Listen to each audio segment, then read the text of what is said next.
van gemeenskappe. Die Here sê vir my broer, die Here sê, hy sê, om 'n verhouding te hê met die Here is nog nie genoeg nie.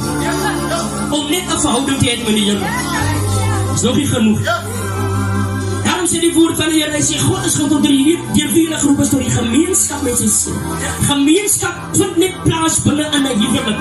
Daarom sê die Here, hy kom vir sy bruid, hy kom vir sy vrou, hy kom nie vir sy girlfriend nie, hy kom nie vir die eerprys die Here Jesus, wat net vandag aan die brand is en môre as hy weer inskop nie. Hy kom vir sy vrou, prys die Here, hy kom vir hulle wat aan die echtheid met ons saam, hy kom vir hulle wat 'n verbond met hom gebesluit het.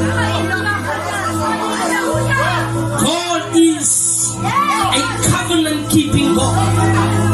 Hy is 'n God van sy belofte.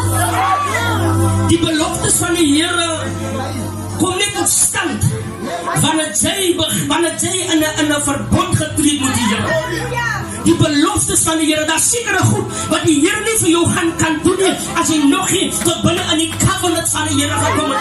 As jy nog nie binne in die ark is, die prys die Here. En wanneer jy binne in die ark is, die woord van die Here sê, dat self die staffe, die stok van Aaron, wat afgebreek is van die bome, wat nie meer vrugte kan dra nie, het gebloei. En wat vir iemand vandag sê, never mind hoe jou lewe lyk, en van niks gebeur nie, wanneer jy kom tot binne in die ark, halleluja, gaan jy begin vrugte dra, begin kom tot binne in die ark van God.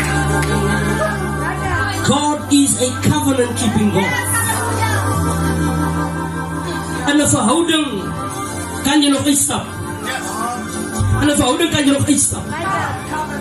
In 'n verhouding, prys die Here, kan jy nog môre besluit, nee, ek smaak nie meer, ek pak nie. Ek gaan.